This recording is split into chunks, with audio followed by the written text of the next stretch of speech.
안녕하세요. 법무법인 LKB의 김현정 변호사입니다. 예, 정성규 변호사입니다. 조사 없이 첫 기일에 가정법원에서 부른다면 그때는 내가 임시위탁을 갈 수도 있겠구나 라고 생각하실 필요가 있습니다. 변호사님, 그 소년부 재판 하시면서 많은 범죄를 보셨을 텐데요. 그 연령별로 주의할 범죄가 좀 다를 것 같습니다. 그 초등학생의 경우는 어떤 것이 있을까요? 초등학생부터 한 중학교 1학년 정도 나이 친구들은 자기가 하는 행위가 절도가 된다는 걸 모르고 그냥 이제 쉽게 생각해서 하는 경우들이 절도죄가 성립돼가지고 송치되는 경우들이 많이 있거든요.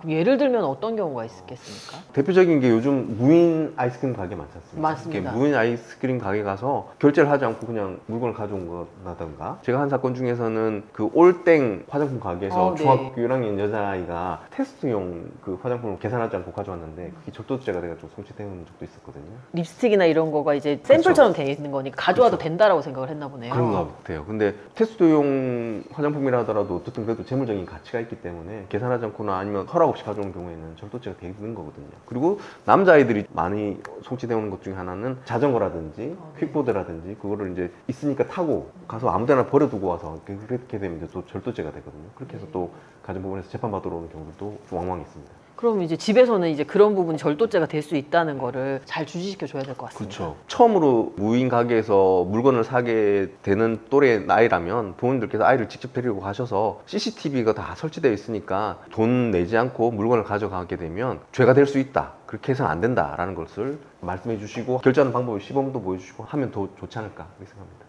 초등학생은 아무래도 아직까지는 교육이 필요한 나이인 것 같습니다. 예, 맞습니다.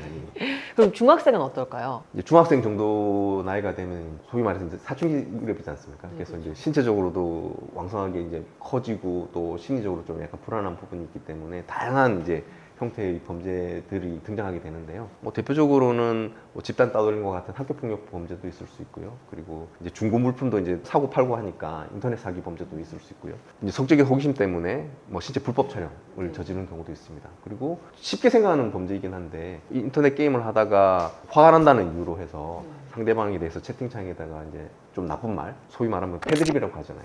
패드립이라는 글을 올려서 모욕죄 내지는 더 내용이 더 심하면 성폭법 위반으로 법원에 송치되어 오는 경우들도 왕왕 있습니다.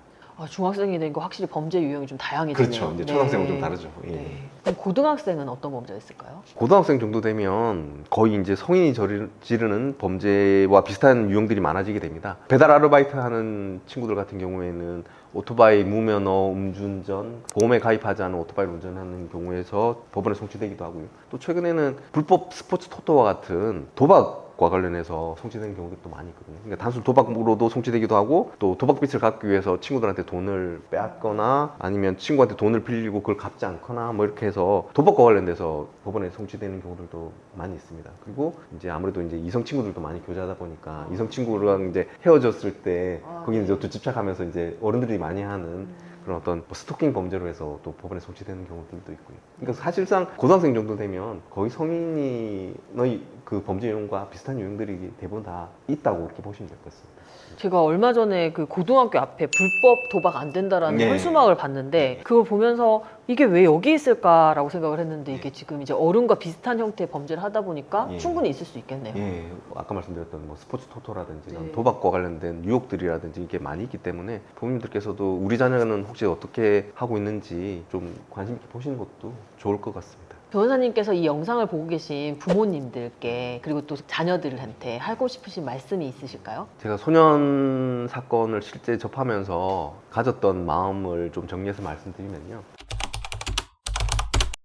이제 아이들과 함께 이야기하고 그리고 경험하는 시간들을 많이 가졌으면 좋겠습니다. 어릴 때 일이 바쁘다고 해서 아이들하고 이렇게 충분히 경험을 많이 공유하지 않다가 사춘기에 이제 접어들어서 아이들한테 이제 갑자기 이제 이야기 좀 해보자. 그러면은 아이들은 이게 뭐지? 왜 이러시지? 이렇게 생각하는 경우도 있거든요. 그럴 수 있죠.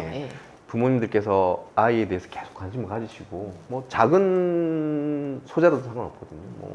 오늘 학교는 어떻게 했니? 친구들하고 어떻게 지냈어?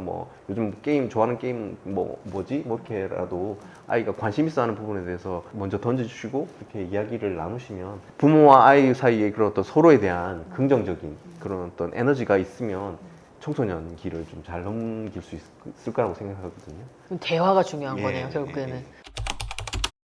제가 이제 소년재판 항상 할 때 이제 아이들에게 했던 말이기도 한데요. 일단 내 몸과 마음을 사랑해야 된다. 나 스스로가 나의 몸과 마음을 사랑하고 존중하지 않는데 다른 사람이 나의 몸과 마음을 존중해주지 않는다. 그리고 또 하나, 힘들고 아플 때 주위에 분명히 손을 내밀어 줄 수 있는 분들이 있거든요. 부모님일 수도 있고 선생님일 수도 있고 또 친구일 수도 있고 아니면 사회에서 만났던 그런 어른들일 수도 있긴 한데, 힘들고 지칠 때 손 내밀면 손을 내밀어 주실 수 있는 분들이 분명히 있으니까 그분들에게 손을 내밀 수 있는 용기, 그리고 그분들의 손을 잡을 수 있는 용기를 가져라고 그렇게 좀 말을 해드리고 싶습니다. 너의 몸과 마음을 소중히 해야 한다. 그리고 너는 혼자가 아니다. 이 마음을 꼭 가슴에 새기셔야 될 것 같습니다. 지금까지 촉법소년과 소년재판에 대해서 알아봤습니다. 궁금하신 사항이 있으시면 댓글로 달아주시면 저희가 성실히 답변해 드리겠습니다. 감사합니다. 감사합니다.